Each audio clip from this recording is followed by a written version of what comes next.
course you did that. The moment we start recording, Chris drops something. Oh, hello. Welcome to the Struggling Artist Turntable for June of 2025. This is the 350th episode of the Struggling Artist Podcast. Pew, pew, pew, pew, pew. Yeah. So we're doing things a little bit different. Of course, we're doing things a little bit different because I'm just a shitbag who went to Pooza Fest last weekend and I couldn't get my shit together all week. So. And slept all week. We should have coordinated a beer to be drinking all together or something. Oh man, that would have been celebratory. Good. That would have been good. But yeah, so with me today, Jeff Bousquet, Hello. JRB Image over on or what's it? That's the website, right? jrbimage.com. It is, yes. And then we have the man, the myth, the legend, Christopher Chavez has returned to us of 716 The Sound. Talk about shitbags. Talk about somebody that skips out on an episode, and then and then is as unprepared as you. Oh man, no, it's been busy, man. This has been a busy month, and I feel like it's because like the frost is finally thawing, right? And like we're starting to go, oh, we can go outside. The sun is nice, or. I mean, we had a few nice sunny days, but the past couple of days have been rainy. I haven't been outside since I got back from fucking Montreal. It got miserable here. It's My heat here is right on now. right now. Yeah. My heat is on again. Like, Yeah, it was chilly the past 2 days and rainy here as well. But before that, we had some nice stretch of sun and warmth, and I was like, oh, this is what's coming, huh? Our first day in Montreal, it was fucking gorgeous. Yeah. It was a little muggy, but it was gorgeous. Yeah, the weather was a bummer this year. It's historically been the past like several years was always really nice, and this year it was we got a little bit nice that first day, but then Saturday and Sunday were just misery weather-wise. But we had fun anyway. But yeah, we had a blast. I had a blast. Walking to breakfast on Saturday morning was tough. We had rain coming down, and it was coming down a hill at us. Poor too. Trev. Trev was so excited about this umbrella he bought, and then It was a piece of shit. he's like, I'm going to bring an umbrella. I'm going to buy an umbrella. And I was like, okay. And then he did, and he used it, and it didn't work at all. I threw it away when we left the hotel. It was That's amazing. Yeah, Jeff had to use a hairdryer to dry out his shoes because it was so much. It was like it was just we had to walk up a hill, so like all the water. It was like torrential downpour, but all the water running down the hill hit us. Like Waterfall.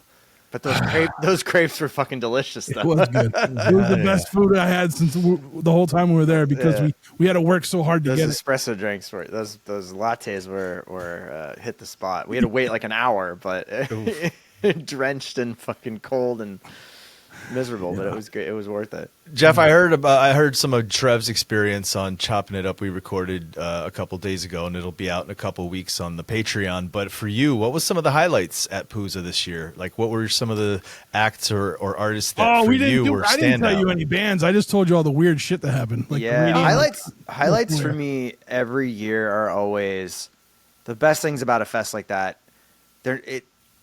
Number one. It's like, yes, it's the music, and it's like the music is the reason everybody's there. But it's not even the music. It's just hanging with buds and like people that you get to see that you don't see because they're in bands or they're from different parts of the country, and they're all friends that I've made through music, through tours, through when they've come to Boston or whatever. And so like that's the best part of those fests is like just getting to hang out with people and see people. But we had a great cohort up there from Boston this year.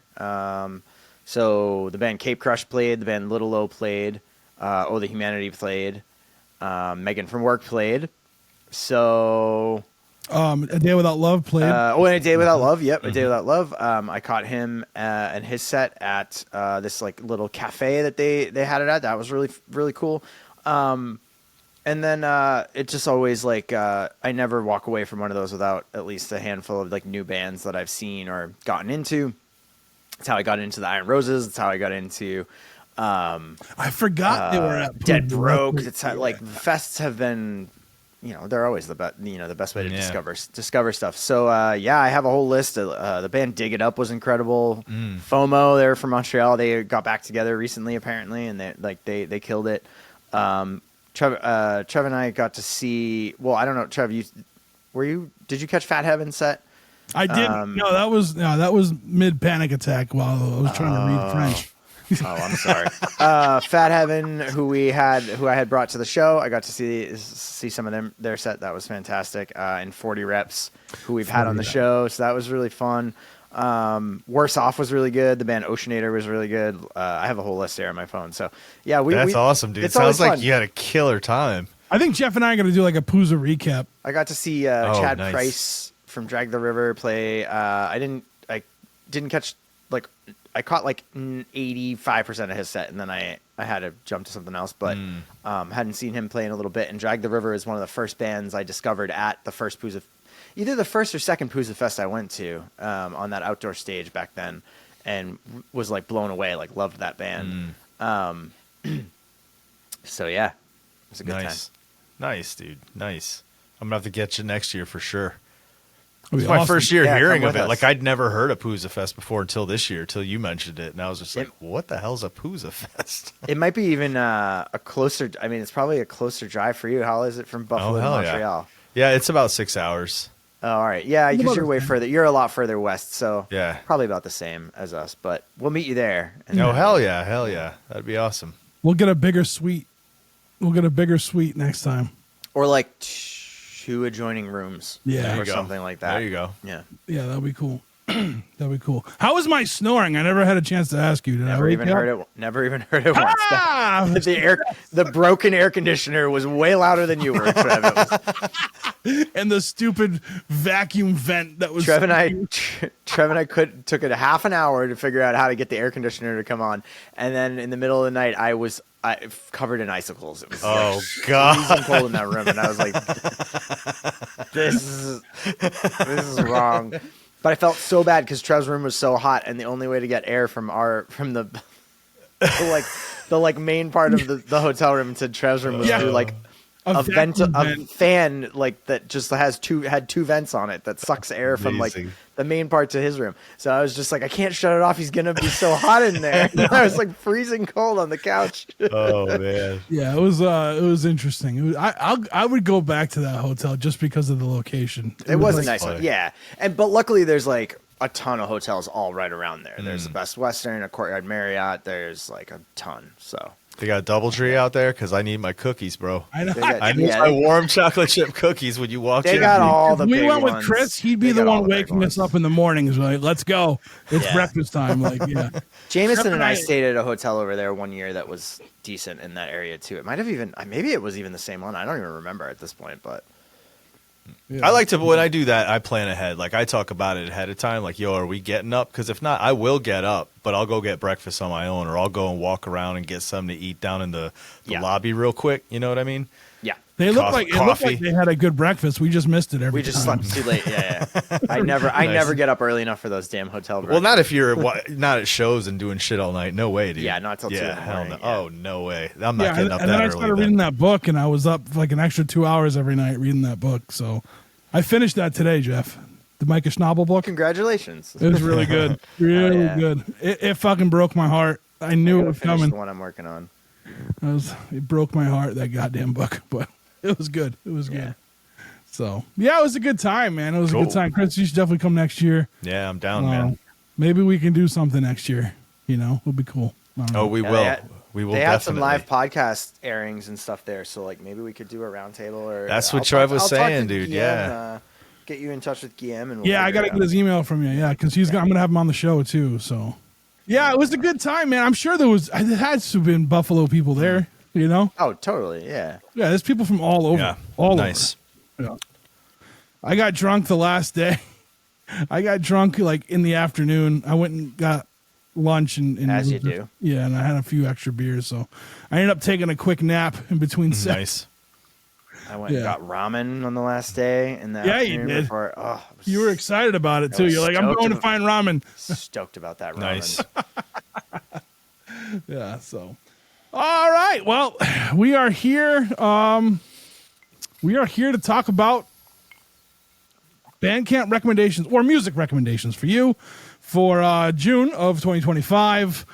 This month, our Eggs Factor is was chosen by Chris. We just had him choose because he hasn't been here in a month, and I think it was because none of his stuff was getting picked. So, I was boycotting. I was like, screw it. we let him choose, and he chose Egg Punk. And we'll get into what that is a little bit later. I did not know what it was. Hey, but before we go into our local picks, I kind of want to talk real quick. And like I said, this episode's going to be a little bit different. We're going to just talk about our own picks, and then we're going to talk about some of our favorites from the past years of the Turntable. But before we do that, coincidentally enough, I got an email today from Bandcamp. They're cease and desist. They're starting a new. So Bandcamp, one of the features that came out last year was you can make a playlist for yourself on your account. Yeah. But it was just on the mobile app. You could just do it through the mobile app. Well, it looks like they're expanding that, and it's called playlists. They're calling it playlists, and it's a new way to create and share playlists with other people. Share, nice. Yeah, so you're going to be able to create a mixtape through your library, and then you'll be able to it'll be able to be shareable, so people can come in. I don't know if you guys ever got an email that says, "Hey, blah blah blah, I just gave you a fist bump because they went through your Bandcamp to find a record that they liked and they bought." I've never. Never cool. got that. Yeah, That's a cool feature. So, So basically, what it is craft a mix from the music you've purchased on Bandcamp, add a title and an image, share it with friends or strangers from the internet. It's like a mixtape but digital. Blah blah blah. Yes. Yeah, it's pretty cool. That's something that when I went to Spotify years ago, that was like the thing I liked the most was so you could share your playlist. Yeah. So I'm glad that Bandcamp's getting with the times a little bit. And all right, well, let's take a quick break. We come back. We're going to get into our local picks. We'll be right back. What the fuck is up? It's your boy, Squally Green Thumb, and I'm here to update you on my monthly charity EPs. That's right, every month in the year of our Lord 2025, I'll be releasing a new EP of music in a different genre of music for a different charity. Every month, I am out of my fucking mind. Last month, I put out the Fake Pop EP, and that was for the 988 suicide hotline, and we raised about $40 for them. This month, I will be tackling the most obnoxious genre in the history of music: acoustic cover songs. Yeah, if you cringed when I referred to acoustic cover songs as a genre, I'm right there with you, buddy. Drives me nuts when I'm like talking about music with people. I'm like, oh, what's your favorite type of music? And they say acoustic covers.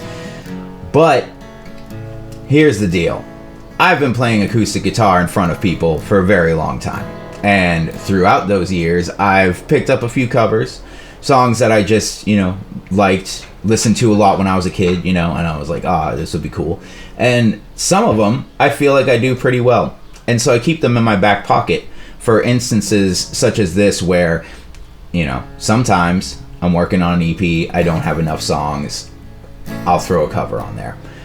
Or, like this month, life kind of gotten away from me quite a bit. Started a new job, working weird hours for me, so I've been trying to figure out how to fit songwriting into it, and I just didn't pull it off this month. So here we go, covers.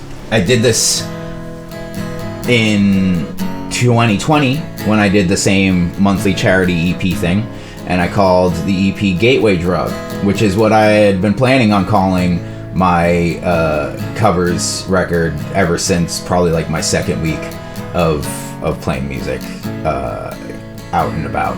I was like, yeah, dude, get it? Because like it's what inspired me, and I'm like the weed guy, and so it's like my Gateway Drug. You get it? So here's Gateway Drug 2, and yeah, it's got songs. You might know them. You probably do. If you listen to WBCN in like 96, 97, or were just like alive in the 90s, you probably heard them. Yeah. That's all I got to say about the music.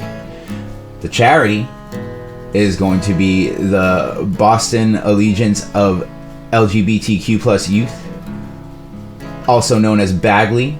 They do good work, and it's Pride Month. So let's fucking support the queers. You can do it through my music. You can do it through all sorts of ways, but don't do it through Target. I don't know if you got the memo, but we're still fucking mad at them.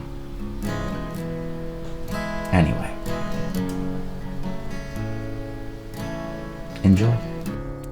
You can find all of Squally Green Thumb's music at weedaboo.bandcamp.com.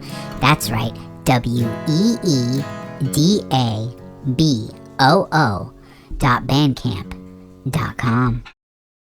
And we're back with our local picks for June of 2025. Like I said, this is like a hybrid style of an episode this month. So we're each just going to run through ours. I'll start first since I'm already talking. All right. So this also was one of my favorite bands I got to see at Pooza. Straight out of Massachusetts. Are they Boston or Worcester? Little O? Boston. Little O. Boston. Okay. Yeah. I thought I heard her say Worcester. Although I think if you talk to Mike, he'll be adamant about telling you that he's from the South Shore, because he said that. He has said that on stage. That the South Shore is better than the North Shore. Yeah. Which, like, I live on the North Shore, and I kind of agree that the South Shore is better. It's just farther away, but you know. Well, not if you're living there. And I also grew up south of the city, so I am biased as well. All right, so out of Boston, Massachusetts, we have Little O. The album is called Sunshine Guilt. I have a question for the both of you. Is pop punk and emo the same? No. Nope. Okay, so is there Apparently people think Linkin Park is emo nowadays. I don't know what these kids are talking about in some of these reels. Some of these reels are like looping like emo, and they're lumping together bands that do not belong together. So is Little O like pop emo? Is that a thing? Yeah, I would find it pop punk. Yeah, pop punk. All right. yeah. Look, it definitely has an emo tag down here too. That's why I'm asking. Yeah, pop punk and emo are similar. Yeah, and I think a lot of the kids adopt the emo phrasing because it's more about like that hard on your sleeve kind of delivery of how they're singing or putting out their Cure is emo, if you stuff, ask me. Well, yeah, The Cure would be like an overlap between like goth emo, the beginning of the and emo, grunge and emo, and then like I mean like you could. Yeah. I've always said like Radiohead was emo before emo existed in a way. You know, like Radiohead was like the '90s alt rock version of emo, but like Blink-182 is pop punk. They're not emo. You know, like and there's a lot of people that would argue My Chemical Romance was pop punk. They're not emo. Alkaline Trio is pop punk. They're not emo. You know, I don't know. I don't know where the line is drawn, but I know. Yeah. My Chem was different. My Chem had a little bit of a rougher edge with their first album. I always confused. So it was more. I always had them as that black leather motorcycle punk emo feel. I always confused My Chemical Romance and Fatboy Slim because I don't know. I couldn't tell you which was which. I couldn't tell you which was which. They are not even close. I couldn't tell you who's who. I don't know. That's Did they come out at the amazing. same time or something? That's There's a reason why. There's got to be a reason. Fatboy Slim's music video for Weapon of Choice is one of my all-time favorite Is that music the Chris videos Rock and roll? ever. Yes, All right, so yes, in the hotel. It's a fucking fantastic music video. Yeah. It's incredible. It is one of the best, dude. One of the best. So back to Little Low, Sunshine Guilt. This is like a pop punky album.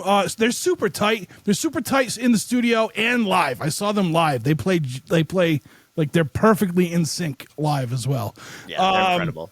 Really like kind of like summertime vibes to this one. I feel it was awesome to see them perform live, and the album is awesome too. I do plan on having them on the podcast at some point, so we can get into that more then. But if you're looking for a I guess a pop punk summer album, check out Sunshine Guilt by Little O. There we go. Yeah, femme fronted. Yeah. Woman fronted, yes, absolutely, Woman fronted. And they fucking slay. I love this record. I will say a little bit because I've listened to this record. Gloucester is my favorite track off this record. They're tight as fuck. They're all like extremely talented musicians.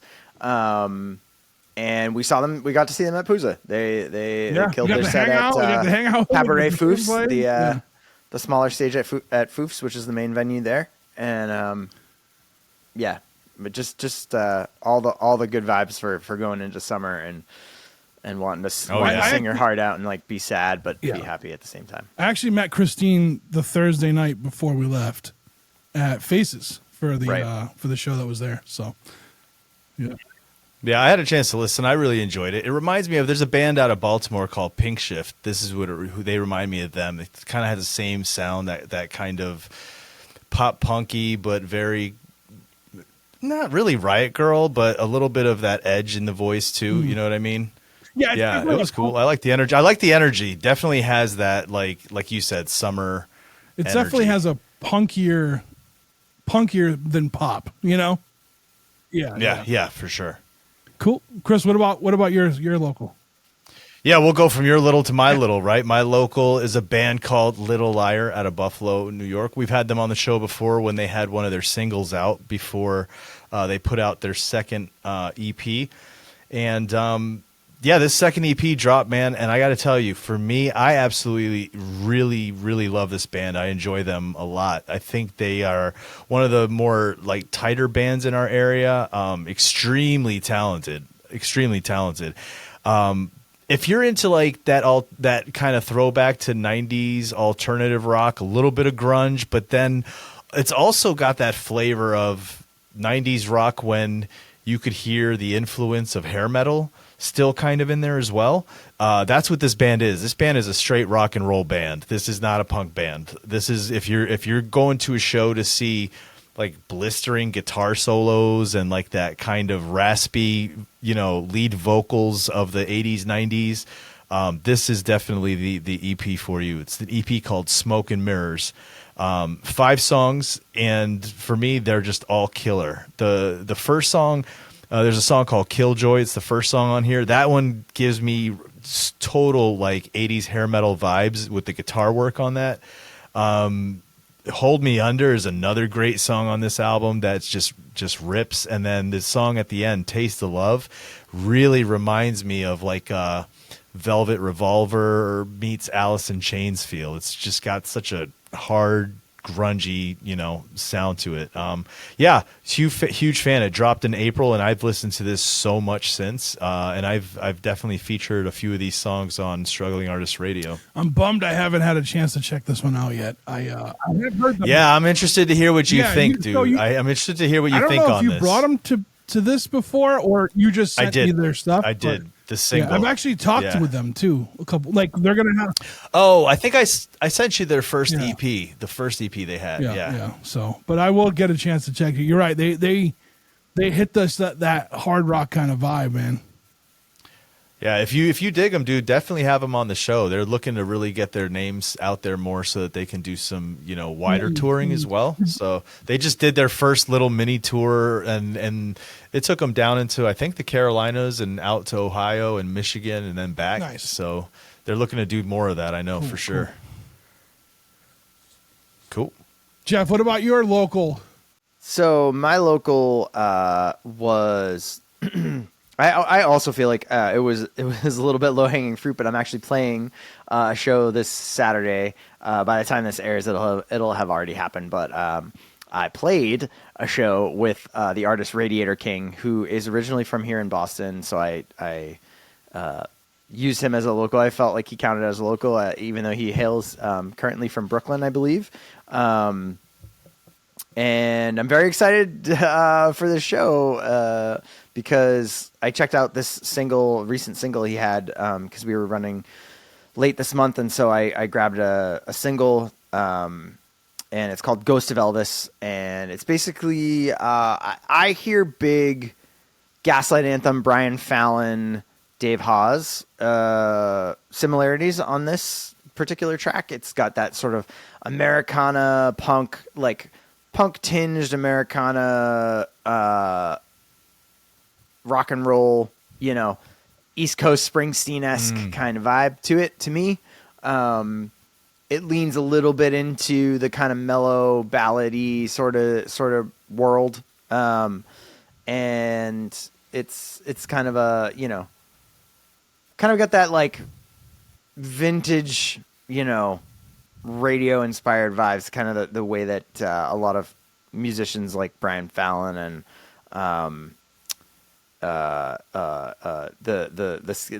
Mercy Union and Jared Hart and Sammy Kaye, you know, kind of write. So that was what this kind of reminded me of a little bit, and yeah, it's a great track, and I'm super excited to see him play live on this coming Saturday. So. It was an amazing show. It was killed it. Yeah, I never know what to do with this. By the time this airs, it was a great show. It was very fun to see him Thanks live. everyone who showed up. You know, right on, man. Right on. Well, again, I didn't like. We're running a hybrid. I didn't get a chance to check this out either. So we partied too hard and we slept all week. yeah.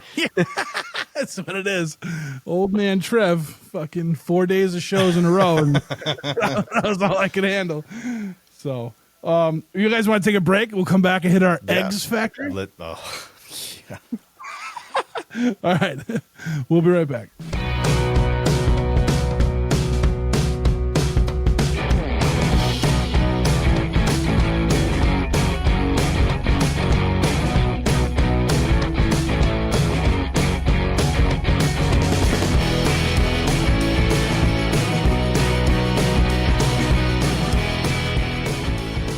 And we're back with our eggs factors for June of 2025. I'm having a blast saying eggs factors. I can tell. I'm gonna put it in text on the video. Eggs factor. It's kind of like with like when we had the pirate one, and when I was like, "Our mateys," when we you got. Or when you were like, "Hey, we're back, you dumbasses," or something, and I was like, "You should say bastards." Like, "What's up, my little bastards? We're back." And it didn't work. It didn't go over well. Yeah. You were like, "What's up, you bastards?" I said it with too much aggression. That's amazing. We did an episode of a little sidebar. An episode of, was it lists? Yeah. Yeah. I was like, "This is lists," and he was like, "What? That's it?" I was like, "Well," I was like, "This is lists." You know? I try to keep it up, keep it changing. I don't know. So anyway, so we let Chris pick the criteria for this month, and he gave it to us. It was like last week, right? Well, it was a couple weeks ago, but yeah. Oh, was it? Yeah. And he said egg punk, and I sent him a text directly, and I said, "What is that?" And he said, "It's a genre of punk rock," and I was like, "Thanks." And then I asked Trev the same thing like 2 weeks later because I was like, "Wait, what?" So I was what the fuck is egg punk? I just had done an interview with Brand Shalia of Steak and Cake Records, and he and another musician from the area, guitarist John Toole, he's in like 3 million bands. They have a project that I brought to the show before. I brought Ismatic Guru, and it's really just funky and like these quirky sounds and like the vocals, the delivery is crazy, and that's egg punk. And when we were talking, he had just been in the studio. We were talking about egg punk, so that's why it was fresh on my brain. I didn't realize there was a spectrum of egg punk, honestly. I was really expecting to go in searching for more egg punk and coming away with more Ismatic Guru style stuff. And I realized there was all different kinds of flavors of egg punk. So it's going to be interesting to see what we get into today. Yeah. Also known as Devo core. Yeah. So I type into Google, "What is egg punk?" and it gives you like an AI overview. Oh, I hate it. And egg punk is a subgenre of punk rock that blends the energy of hardcore punk with the weirdness and experimentation of bands like Devo. It also incorporates synths, distortion, and generally less serious, more playful approach to punk. Weird jangly like guitars, lo-fi Yeah. sound, Yeah. DIY aesthetic. Egg punk is known for its jumpy nature, less hardcore approach, and willingness to incorporate synth elements and distortion. Some sources refer to egg punk as new punk or chain punk. These terms often distinguish themselves from hardcore punk, but pushing the boundaries of the genre while maintaining its core energy. Egg punk embraces a lo-fi DIY aesthetic, often associated with cassette releases. Yep. Okay, cool. All right. Well, there we go. Lo-fi lends itself to tape really well, and also like the scratchy vocals, and it's also got that frenetic, manic, like kind of wild thing. And I also think it's got. I always associate it with like Halloween vibes too. It's got a spooky sound to it for sure. The wavery kind of tremolo vocals and stuff. Yeah, for sure. There's almost like a silliness there, like a humor. Quirkiness, like a monster mash humor. Yeah. You know. So, all right, let's get into this. Chris, this was your pick. You kick it off. I'll kick it off. I went searching. I went on Bandcamp and just looked through the catalog of egg punk tags and came across a band I hadn't heard of. I started listening to it and I said, I like this band, and I like it because it does have elements of egg punk, but it also has a lot of the elements of noise rock, noise punk that is a big thing too, and big time remind me of a band that I absolutely love out of Chicago, and I know Trev loves this band so much as well. It's a band called Meatwave. This band reminds me of Meatwave. They have a sound. They have that sound, man. They have that Meatwave sound. And this band's out of Boston, though. This one's called Thought Partner. The album's called When Your Money Fails. Dude, I love the sound. So as soon as I heard this, I was like, oh yeah, this is egg punk. And then later on, you'll hear certain songs in this album where there's definitely elements of egg punk. There's this weird, jangly weirdness to some of the music and certain areas, but a lot of what you get here is straightforward, like just absolutely like percussive kind of like echoing drums and vocals, right? It's got that echo effect on the vocals too, that really kind of lends to that.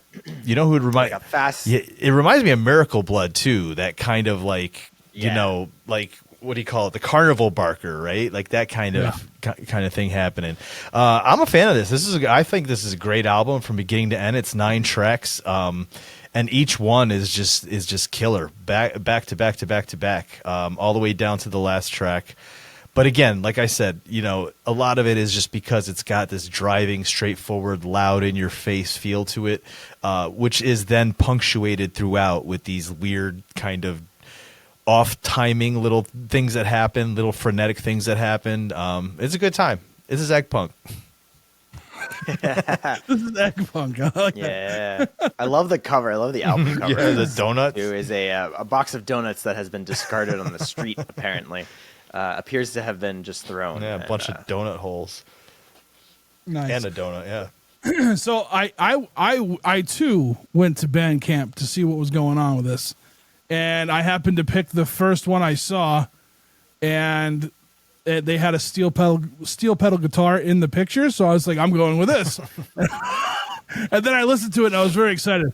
I was very excited that I actually liked it. So the band is called Twisted Teens. It's a self-titled album. I don't know where they're from, but the label that put this out for them on Bandcamp is out of New Orleans. So if you look it up, like there's like, you're going to get the labels page. You know what I mean? But so this thing kicks off with like a really lo-fi, almost like country sounding in parts, music with like a real raspy, almost like a Lemmy kind of vocals. I was totally into this, man, from start to finish. It's just a good like, I don't know, collage of musical instruments going on with it. Again, I guess it fits that egg punk thing because there's like this country element to it. So that's why I went with it. Yeah, I was, so as I mentioned earlier, I was pleasantly reintroduced to this genre. We were all like, wait, what is this? What is this again? But then I was listening to it and I was like, oh, okay, cool. Yeah, this is what this is. We've brought this before. I just didn't quite hone in on the fact that it was called egg punk or that was a word used to describe it. I'd call it fuzzy, lo-fi, manic, punk rock, you know, or even sometimes just rock, but like, it has, the sort of frenetic, fuzzy, at times like almost like hyper surfy kind of vibes. And I feel like it really is just in a similar vein as some bands we brought before to the show, such as Black Beach and Monster. Such as Black Beach and Miracle Blood and the Freaks, which all three of those bands I think are examples of people are examples of a genre that's like takes the egg punk core and then goes heavier. Egg punk in general, from what we've brought, the three picks that we brought to this episode are not quite as heavy as bands like Miracle Blood or the Freaks, but it's got that same energy behind it, and I really liked it. So my X Factor pick that I found was a band called Decimal. They're from Champaign, Illinois, and the name of this particular record is "I've Heard of Egg Punk, but This Is Ridiculous." Brackets, the singles.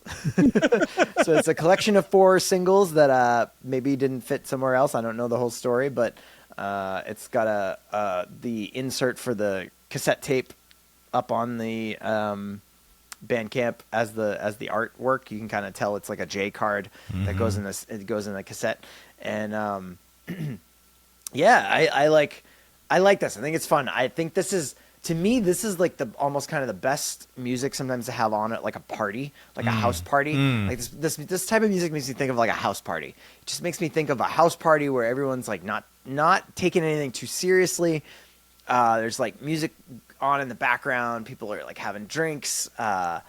You've got some maybe like a Halloween party, or you've got like some like chill vibes going on, and it's got that scratchy, just kind of like. I don't know. There's something nostalgic there, for sure, and it's just kind of fun. So, yeah, right on. All right, well, we're gonna take a quick break. We come back. We're gonna hammer out real quick some of our favorites of the past Turntable episodes. So we'll be right back.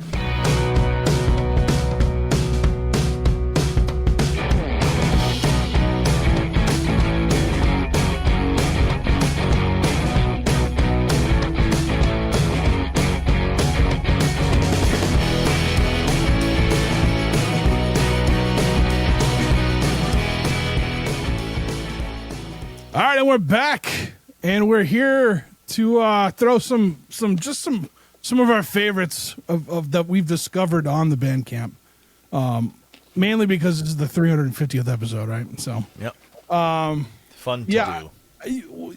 We'll just, you know what? I'm just gonna ramble off my list, and then we can just everyone rambles off their list instead of going like one. Cool.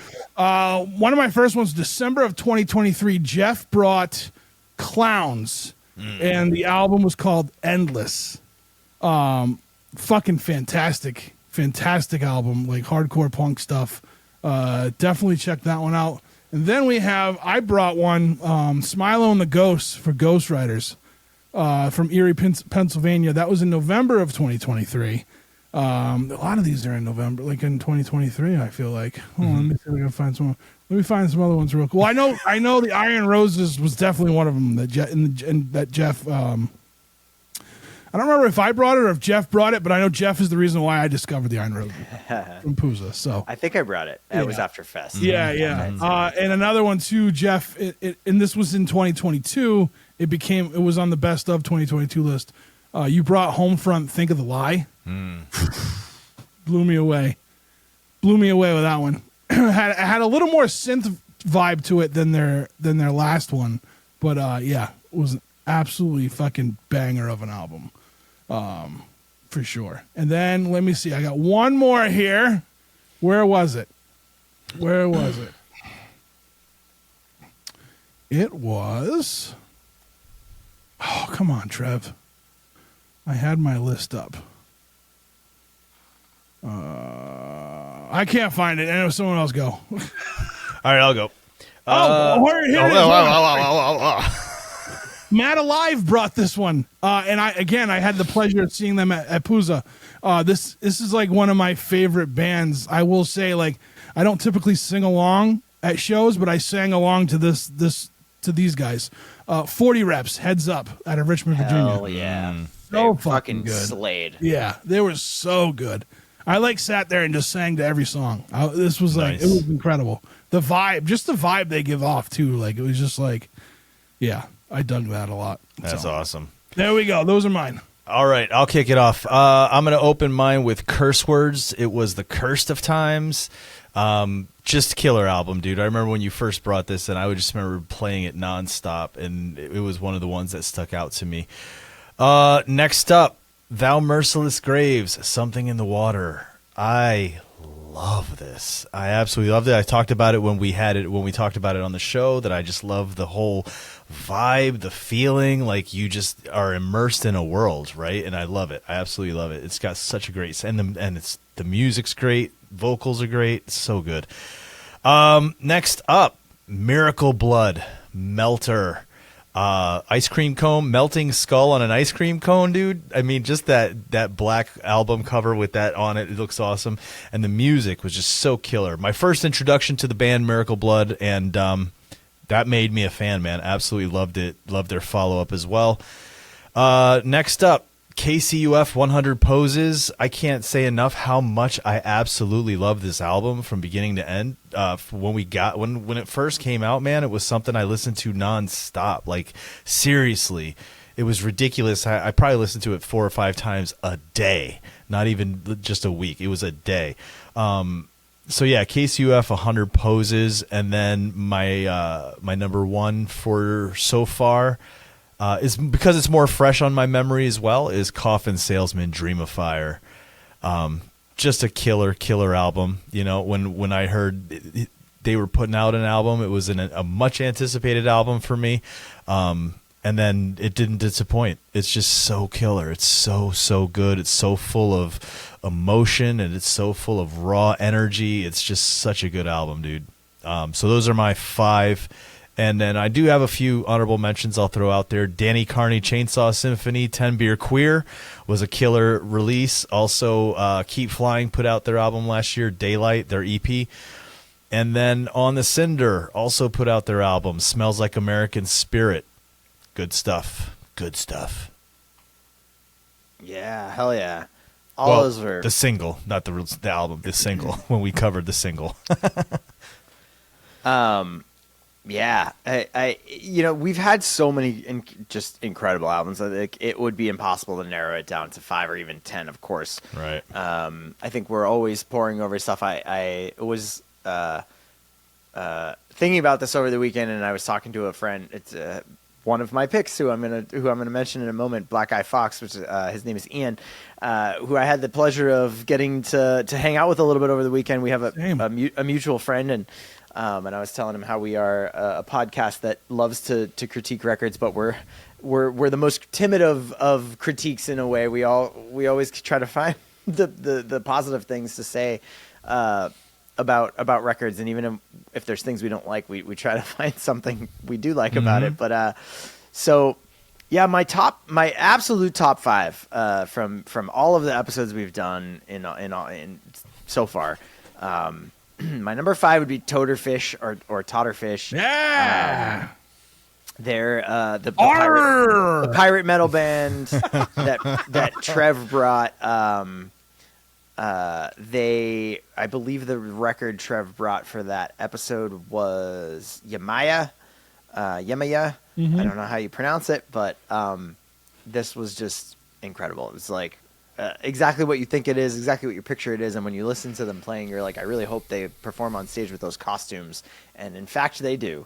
Nice. So that was fantastic. My number 4 was Homefront, Games of Power.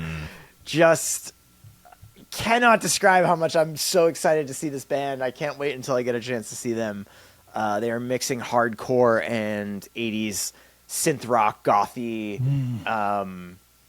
Cure style stuff that we love. Number 3 was our collective discovery of Dream Kid through I think Instagram, when we discovered that he posts these incredible videos where he'll be like, it's 1982 and you just escaped from the evil corporation and you're driving away with your girlfriend in the car or whatever. Yeah. And like he'll do all these short While reels. breaking up. Like, But or he'll be like, or it's 1986 and like your girlfriend just broke up with you at prom and you're like, whatever.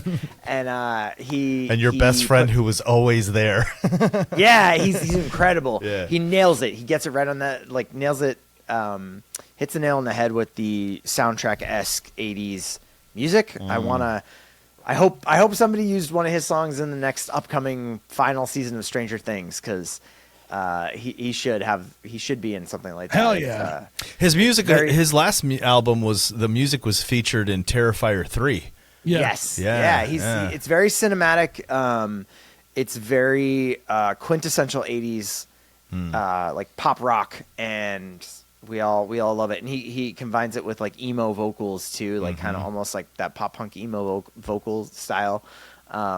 Number 2 for me was the Iron Roses self-titled record, which I fell in love with after seeing them at Fest 2 years ago, and Trev had them on the show. They're like an incredible band, representing the queer community out there in punk rock in every way. And my number 1 for all time in all the episodes we've done was Pigeon Pit's Feather River Canyon Blues. Love that We missed band. you, Michael. Right? Absolutely Didn't love Mike that bring band. them? Yeah, Mike brought that band. They're a trans-fronted and trans-representative folk punk band. Absolutely incredible in every way, and I had the pleasure of seeing them both at Faces a couple of years ago, and then at Pooza Fest last year as well. Oh, wow. In the small Pooza venue, and got to catch up with them again. So they're incredible. My honorable mentions, I tacked on 4 more. Black Eye Fox, who I just mentioned, Ian. He's an awesome dude. Had a great time getting to know him a little bit over Pooza this year. His music is theatrical punk rock is the best way I can describe it. It's spanning a lot of different genres, and let's just say all I'll say is I heard a little sneak peek of some stuff that's coming soon from him, and it's way different and quite a bit heavier, and you guys are all in for an absolute treat. It's gonna be awesome. I'm stoked about it. Mercy Ruin is another honorable mention, who I got to play with last summer. Got to meet those guys, super nice guys, dark synthy Cure type stuff. Coma Hole, who we had on, it's got like that sludgy, like stoner metal vibes. Out of Westerly, Rhode Island, of all places. Yeah, that was awesome. Love Coma Hole. And finally, Nervosa, which was a Brazilian metal band, heavy as fuck. I believe all members are all women members in that band, and they just blew my fucking mind. Loved that shit. Check out Nervosa if you like heavy stuff. So yeah, Nice. That's my top 5 and my 4 honorable mentions. It's awesome. Hell yeah. Yeah. So, all right, do we want to do real quick for July? Let's just pick our stuff for the poll. We can get it done now. Hot dogs. Hot dog. I'm just kidding. Oh, I was going to say, will Kielbasa work? Remember Kielbasa? Jeff, didn't you bring a band called Kielbasa or something like that? I may have. Yeah. That's amazing. So, Plants. Do you really want to do Beach. Plants, beach, and heat. There you go. How about that? 4th of July, all over. Yeah. No, so it should be hot dogs. It should be plants, beach, and hot dogs. Heat, plants, All right, heat, plants, and beach. beach. All right. These will be on the poll. You guys vote, and you have 24 hours to vote, and then I just pick it from there. So, unless there's a tie, and then we'll hit the polls one more time. But Cool. yeah. All right, that's it. This was a quick but fun episode. To the 350th episode of the Struggling Artist Podcast. Thank you everybody who listens and keeps me here. Like I always say, without listeners, would you hear the podcast fall in the woods? No, you wouldn't. Yeah. And make sure we're thanking our patrons also, man. If you're not a patron, head over to Patreon, Struggling Artist Patreon. Give us a follow. There's all different kinds of shows on there that are not just Struggling Artist and not even music. Some I of them aren't believe there's even more to music. come. There is. There's some new stuff we're going to be heading out over there. Yeah. And, yeah. And so that's patreon.com/podcast TSA. Yeah. Make sure you check out Jeff Bousquet on Bandcamp. Buy his music. Yeah. jrbimage.com for some photography and video work that I do. And yeah. Yeah. Hire him. Hire Jeff for your work. Hire him. And then make sure you're listening to 716 The Sound. That's wherever right. you listen to podcasts, if you need more Chris Chavez, because he's not here enough anymore. Bringing you the music of Western New York. Yeah. All right. I guess that's it. Guys, I love you both. I'm happy we got a chance to do this and celebrate 350 episodes of the Struggle. Hell yeah. Love you guys too, man. 350. All right. We'll see you. Sure.